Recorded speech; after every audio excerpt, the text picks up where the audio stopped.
நான் ஏன் தெரியுமா பேசுறேன் உங்ககிட்ட எல்லாம்? 2 மார்க் வாங்கிட்டு சிரிக்கவும் கூடாது, 98 மார்க் வாங்கிட்டு அழவும் கூடாது. தான் ரகசியமே. உன்னை நீயை பலப்படுத்திக்கிட்டே போ. இந்த எத்தனை பேருக்கு ஃபர்ஸ்ட் மார்க் வாங்கணும்? இப்போ நான் சொல்லி கொடுத்துட்டு போயிடுவேன், 30 செகண்ட்ல சொல்லி கொடுத்துட்டு போயிடுவேன். எனக்கு அந்த டாக்டிக்ஸ் தெரியும். எத்தனை பிள்ளைங்க ஃபர்ஸ்ட் மார்க் வாங்கணும்னு நினைக்கிறேன்? ஃபர்ஸ்ட் மார்க் வாங்கணும். சரி, அப்படியே இரு. இது வந்து ஒருவேளை நான் கேட்கிற கேள்வி வித்தியாசமா இருந்ததுன்னா நிறைய பேர் அதுக்கு கை தூக்கிட்டீங்கன்னா அவங்களுக்கு தான் பதில். எத்தனை பேர் ஃபர்ஸ்ட் மார்க் வாங்குறவன ஜெயிக்கணும்? ஃபர்ஸ்ட் மார்க் வாங்குறவங்க யாரெல்லாம் இருக்கிறாங்களோ அவங்களெல்லாம் ஜெயிக்கிறதுக்கு இதோ சொல்லித்தர 10 செகண்ட்ல. இதுங்க ஃபர்ஸ்ட் மார்க்கும் வாங்கணும், ஃபர்ஸ்ட் மார்க் வாங்குறவங்களையும் ஜெயிக்கணும். பொண்ணுங்க, பாய்ஸ் ஃபர்ஸ்ட் மார்க்லாம் வாங்க வேண்டாம், ஃபர்ஸ்ட் மார்க் வாங்குறவங்கள ஜெயிக்கணும். Hats off you boys. இந்த ஃபர்ஸ்ட் மார்க் வாங்குறவங்கள ஜெயிக்கிறது சொல்லவா? ஒரு சின்ன ஸ்ட்ராட்டஜி தான், குட்டியூண்டு ஸ்ட்ராட்டஜி. இன்னைக்கு அம்மா பேச்சை கேட்டுக்கோ. உன் வயதில் எனக்கு மகன் இருக்கிறான். சின்ன ஸ்ட்ராட்டஜி, ஒன்றும் இல்லை. இந்த 98 வாங்கும்ல, அது நம்ம கூடயே தான் இருக்கும், நம்மளை ரொம்ப ஜாலியாக வச்சிருக்கோம், அதுவும் ஜாலியாக தான் இருக்கும். ஆனால் அது படிச்சிடும், படித்தது மட்டும் நம்ம கிட்ட சொல்லாது. சரியா? அது நம்ம கிட்ட இன்னொரு வார்த்தை சொல்லும், அதுதான் டேஞ்சரு. ஹே படிச்சிட்டியா நம்ம கிட்ட கேட்கும். படிக்கல, நீ ஒண்ணுமே படிக்கலப்பா. ஒண்ணுமே படிக்காம நீ பாஸ் மார்க் வாங்கிறியா? ஒண்ணுமே படிக்காம நீ ஃபர்ஸ்ட் ரேங்க் வாங்குறியா? அவளை எப்படி ஜெயிக்கிறதுன்னு சொல்லி தரேன், மனசுல வச்சுக்கோ.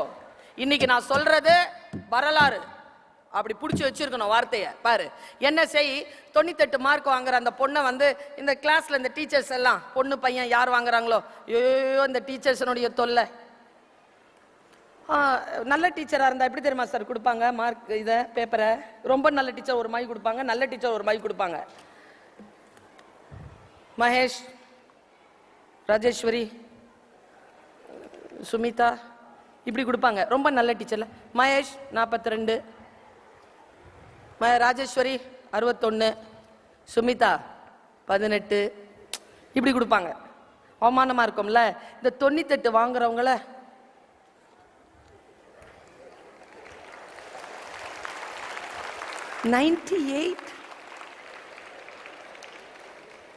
all class clap. அது வாங்கிக்கிட்டு திமிர் பிடிச்சது வாங்கிக்கிட்டு கிளாப் தான் பண்ணியாச்சா? உட்காராது. யார் கிளாப் பண்ணலையோ அவங்கள பார்க்கும். நான் நல்ல க்ளோஸ் அப்ல அதை பார்த்து வச்சுக்கிட்டேன் குழந்தைகளை. 10ஆம் கிளாஸ்ல பார்த்து வச்சுக்கிட்டேன். எப்படி ஜெயிச்சம்பர்? நான் ஜெயிச்சதுக்கான சூழ்ச்சினாலாம் சுமாரா படிக்கிற பொண்ணு, ரொம்பலாம் படிக்கிற பொண்ணு இல்லை, ரொம்ப அவரேஜ் கேர்ள். ஆனால் இன்னைக்கு சில விஷயங்களை சாதிச்சிருக்கேன்னா attitude and mental stability and sir சொன்னார்ல அந்த டிசிப்ளின், அவ்வளோதான், வேற ஒன்றும் கிடையாது. அப்சர்வேஷன், கவனத்தை சிதறடிக்கிறது இல்லை. புள்ளி வச்சிட்டோம்னா கரெக்டாக போகிறது. ஒன்றும் நீ என்ன பண்ணு, உன் பேப்பரை பாரு, எவ்வளோ மார்க் வாங்கியிருப்ப, சும்மா லீஸ்டாக சொல்லு. 22. 22 22 வச்சுக்கலாமா வேணாமா? ஒருத்தன் சொல்கிறான், கரெக்டாக சொன்னீங்கம்மா. 28 22 என்னவா? 22க்கு என்ன பண்ணு, அடுத்த நாள் எக்ஸாம் எழுதும் பொழுது இவங்க தான் டெய்லி வைக்கிறாங்களே டெஸ்ட், நமக்கு என்ன, அடுத்த நாள் 24 வாங்க, பாஸ் பண்ணிடாத, 24 வாங்க. 2 marks, just a little more bend is yoga, அவ்வளவுதான். little more bend பாரு, 2 மார்க் அதிகமா வாங்க. அப்புறமா என்ன பண்ணு, அடுத்த நாள் என்ன பண்ண, அடுத்த டெஸ்ட்டுக்கு அதில் 2 மார்க் வாங்க. 26 ஃபெயில் தான், பரவாயில்ல. அடுத்து என்ன பண்ண, 28 வாங்க. அடுத்தது என்ன பண்ண, 30 ஃபெயில் தான். ஒருவேளை அந்த ஃபர்ஸ்ட் மார்க் வாங்கின பொண்ணை பாரு, அது 92 வாங்கியிருக்கும். ஆனால் அதான் கிளாஸ் ஃபர்ஸ்ட்.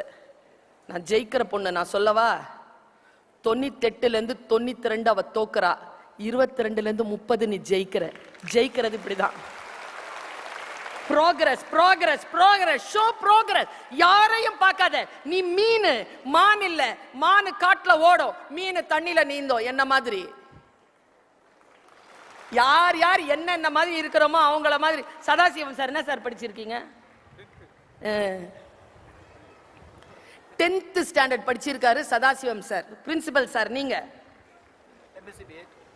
எம்எஸ்சி பிஎட் படிச்சிருக்கார். எம்எஸ்சி பிஎட் படிக்கிறவங்களுக்கு நிறைய சம்பளம். சரியா? எம்எஸ்சி பிஎட் பிரின்சிபல் நிறைய சம்பளம் வாங்குறாரு. 10th ஸ்டாண்டர்ட் ஒழுங்கா படிச்ச சதாசிவம் நிறைய சம்பளம் கொடுக்கிறாரு. பாருங்க பாருங்க, நீங்க எதை படிச்சாலும் நல்லா படி, நிறைய மார்க் வாங்க, படி, நிறைய சம்பாதிக்கலாம், ஒன்னும் பிரச்சனை இல்லை. அப்சர்வேஷன், அப்படி கவனம், கமிட்மெண்ட், டெடிகேஷன், இது மட்டுமே வை குழந்தைகளை. நீ எதுவாக, நான் ஒன்னு சொல்றேன், இன்னைக்கு அம்மா சொல்றது உன் டைரியில எழுதி வச்சுக்கோ. இறைவன் பூமியில் குப்பைகளை எறிவதே இல்லை. நாம் யாருமே குப்பைகள் கிடையாது. எல்லோருக்கும் அவரவர்களுக்கான தகுதியும் அவரவர்களுக்கான திறனும் இருக்கிறது. யாரையும் பார்த்து பயப்படாத, யாரையும் பார்த்து வியக்காத. அப்படின்னா வியக்கிறவன் பெரிய ஆளா வந்துகிட்டே இருப்பான், நீ அங்கேயே தான் இருப்ப. வியப்பது வீழ்ச்சி, புரிந்துகொள். Life is one time opportunity, just seize it. Just seize it. Never allow your life to be organized by somebody else. நீ எடு. The only person under the sky will help you is you. நீ தான் உன்னை காப்பாற்றிக் கொள்ள முடியும், மத்தவங்களை இல்ல. மத்தவங்க உங்களை காப்பாற்ற மாட்டான். என்ன தெரியுமா பண்ணுவான்? உன்னை டிஸ்ட்ராக்ட் பண்ணுவான். அந்த டிஸ்ட்ராக்ஷன்ல இருந்து நீ உன்னை காப்பாற்றிக்கொள் என்பது. இன்னொரு ரிக்வெஸ்ட் பண்ணிடுறேன், சந்தோஷ் சாருக்கு ரிக்வெஸ்ட் பண்றேன், முடிஞ்சா செய்யுங்க. ஏன்னா டீச்சர்களுடைய பேச்சை, டீச்சர்களுடைய வாழ்வாதாரத்தை வளப்படுத்துகின்ற நாடு இந்த நாடு இல்லையா? அதனால ஒரு வார்த்தை சொல்றேன். இந்த ஃபர்ஸ்ட் பிரைஸ் வாங்குறாங்கல்ல, ஃபர்ஸ்ட் மார்க் வாங்குற பிள்ளைகள், உங்க டீச்சர்ஸ் கிட்ட கேட்டு பாருங்களேன். சில பசங்களும் பொண்ணுங்களும் இருப்பாங்க, இது தேரவே தேராது, ஃபெயில் ஆயிரும்ட்டு. அதுங்க பாஸ் பண்ணி இருந்ததுன்னு வச்சுக்கோங்களேன், அதுங்களை கொண்டாடுங்க, ரொம்ப முக்கியம் அது. இவ டிராப் அவுட் ஆயிடுவா, இது சரியில்லை அப்படின்னு நினைக்கிறேன், நான் கொண்டாடுறேங்க. நான் இப்ப ஒரு பேச்சு பட்டறை வச்சிருந்தேன் காலேஜ், எங்க ஆர்கனைசேஷன்ல, உலக தமிழ் சங்கத்துல 41 பேர் வந்திருந்தாங்க, 38 மாவட்டங்கள்ல இருந்து. ஒரு பொண்ணு மட்டும் உட்காந்துட்டு இப்படி பார்த்துட்டு இருக்கு. 3 நாளா இப்படிதான் உட்காந்துருக்கு. நான் எதுக்கு இந்த பிள்ளை இப்படி உட்காருதுன்ட்டு கிட்ட போய் எழுந்துருன. எழுந்துருச்சா? உன் பேர் என்ன, எங்கிருந்து வந்திருக்க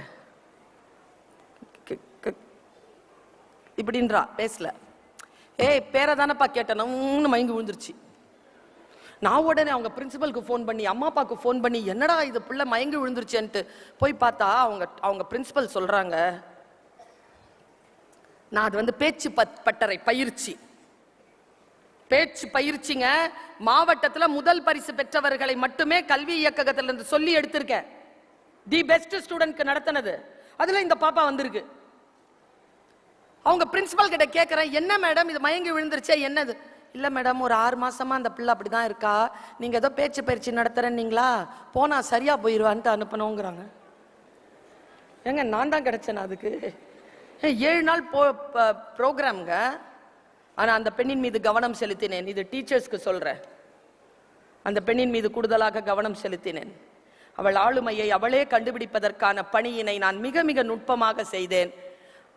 அந்த கடைசி நாள், இறுதி நாளில், நிறைவு நாளில் 5 பிள்ளைகள் யூடியூப்ல இருக்குது, 5 பிள்ளைகள் பேசினார்கள்.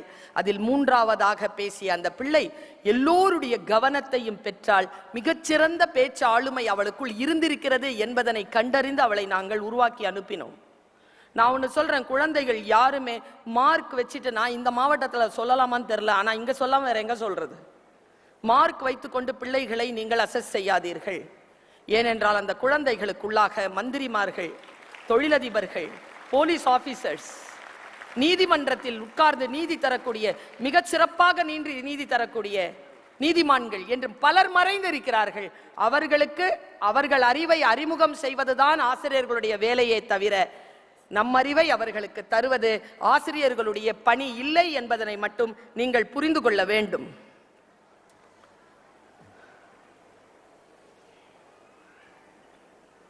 அமைச்சரிடமிருந்து ஒரு குறிப்பு வந்திருக்கிறது. இந்த பள்ளியில் மாணவனாக படித்த திரு R.S. ராஜேஷ் அவர்கள் இப்பொழுது இந்த பேரூராட்சியான வெண்ணத்தூர் பேரூராட்சியின் தலைவராக இருக்கிறார்.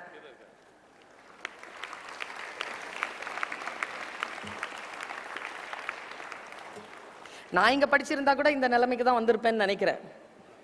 சந்தோஷ், நான் இங்க படிச்சிருந்தா கூட இந்த நிலைமைக்கு நான் வந்திருப்பேன்னு நினைக்கிறேன். என்னன்னா, நம்முடைய வாழ்க்கையில் நமக்கு வாய்ப்புகள் தான் கிடைக்கும் குழந்தைகளை, வெற்றி கிடைக்காது. என்ன டீச்சர் இப்படி சொல்றாங்களே, அம்மா இப்படி சொல்றாங்களேன்னு யோசிக்காத. உண்மைதான், யாரும் வெற்றியை தருவதே இல்லை. நீ எழுதி வச்சுக்கோ, வாய்ப்புகள் தான் தரப்படும். யார் ஒருவர் வாய்ப்புகளை பயன்படுத்திக் கொள்கிறோமோ அவர்களுக்கு தான் வெற்றியை தவிர எல்லோருக்கும் வெற்றி தட்டில் வந்து சேராது. சிலது இருக்கும், நம்ம கிளாஸ்லயே இருக்கும், ஒரு புளிமூட்டை இருக்கும் பக்கத்துல. ஏய் வா, இந்த கிளாஸ் வந்து இப்போ பிடிஏ பீரியட் போய் விளையாடலாம். ஏய் சும்மா அங்கே உட்கார், உடம்பு சரியில்லைன்னு சொல்லிக்கலாம். அது ஒண்ணு உட்கார்ந்துட்டு இருக்கோம், அது அப்படியே வரும், தொடர்ந்து வரும். நான் ஒன்று சொல்றேன், நீ முடிவு செய்தால் உன் வாழ்க்கையில் உன்னுடைய வாழ்க்கையை நீ அடுத்த கட்டத்திற்கு எடுத்து செல்வதற்கு வேறு யாருடைய பேச்சையும், டிமோட்டிவேட் ஆகிற பேச்சையே கேட்காத. இன்னிலிருந்து ஆரம்பி உன்னுடைய டிசிப்ளின் வேலையை. காலை முதல் இரவு வரை நீ என்ன செய்கிறாயோ, நான் சொல்லுகிறேன், உன் டைரியில் மறுபடியும் இரண்டாவதாக எழுதி வைத்துக்கொள். 17 வயது முதல் 25 வயது வரை நீ எதை செய்வாயோ வாழ்க்கை முழுவதும் அதைத்தான் செய்வாய். நீ என்ன செய்யறங்கிறதை எழுதி வச்சுக்கோ.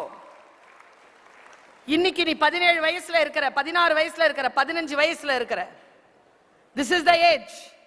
சில பேர் சொல்லுவாங்க, சின்ன வயசு தானங்க. யார் சொன்னது சின்ன வயசுன்னு? 15 வயசு சின்ன வயசுன்னு யார் சொன்னது? சட்டத்திலே நீங்கள் சிறுவர்கள் என்று சொல்லப்படுவீர்கள்.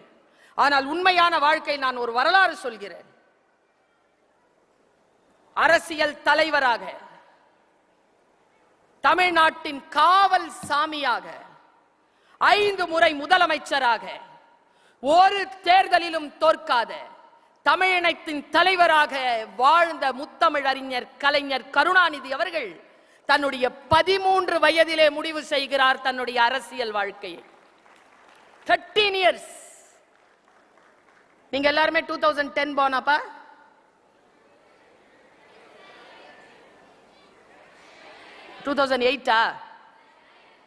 நைனா? அப்பெல்லாம் நான் ஒன்னு சொல்றேன் உங்களுக்கெல்லாம், உங்களை எல்லாரும் இப்ப ரொம்ப புகழ்ந்து பேசிக்கிட்டு இருக்கிறாங்க. ஜென்சின்னு நிறைய பேர் உங்களை அப்படித்தான் வேட்டையாடுகிறார்கள். ஓ ஜென்சி என்னிடத்தில், ஓ என்னையா, நான் தான் ஜென் எக்ஸ், இங்க உட்கார்ந்து இருக்கிறவங்களாம் ஜெனரேஷன் எக்ஸ். ஜெனரேஷன் ஒய்னு ஒன்னு இருக்குது, பாவம் நடுவுல மாட்டிக்கிட்டு 90 கிட்ஸ்ன்னு சொல்லுவாங்க. அதை நான் சொல்லுவேன், அதை 90 பார்ன்னு சொல்லு, என்னத்துக்கு கிட்ஸ்ன்னு சொல்றேன்னு சொல்லுவேன். யாருமே இங்க கிட்ஸ் கிடையாது, நீங்க எல்லாருமே வந்து youth.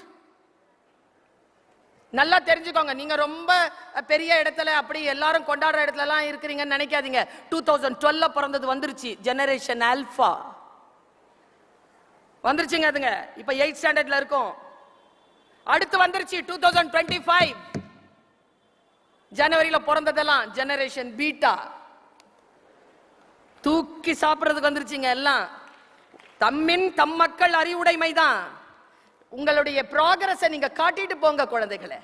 Don't get wrong influence. தவறான இன்ஃப்ளூயன்ஸ்க்குள்ள போகாதீங்க.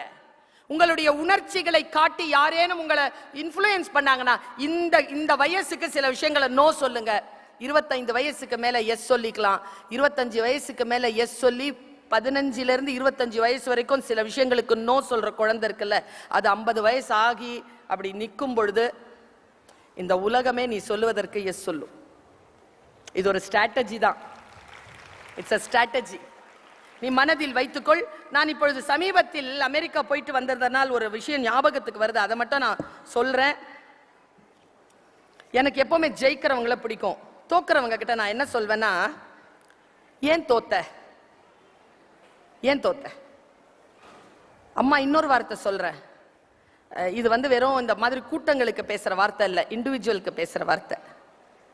இந்த மூங்கில் காட்டில் எந்த மூங்கில் அந்த புல்லாங்குழல். யாருக்கு புரியும் இது நான் சொல்லுவது? நான் சொல்வது உனக்கு புரிந்துவிட வேண்டும் என்கின்ற மிக நுட்பமான ஒரு பேரார்வத்துடன் நான் இதை சொல்கிறேன். ஏன் தோத்த? நமக்கு புரிகிறதே இல்லை. ரூமி என்கின்ற மாபெரும் ஞானி சொல்கிறான், நீ எதிலையாவது தோத்துட்டியா, உன் காரணங்களால் நீ தோற்கடிக்கப்படும் பொழுது அந்த காரணங்களின் மீது மட்டும் உனக்கு சந்தேகம் வராதது ஏன்? வீட்டில் போய் எழுதி வை. ஏதோ ஒரு வகையில் எனக்கான வாய்ப்பு மறுக்கப்படுகிறதா, எனக்கான ஒரு விஷயம் இல்லாமல் போகிறதா, நான் கீழே தள்ளப்படுகிறேனா, ஏதோ ஒரு நிலையில் நான் அதற்கு காரணமாக இருக்கிறேன். அதை தேடி கண்டுபிடிச்சு அதை ரெடி பண்ணு.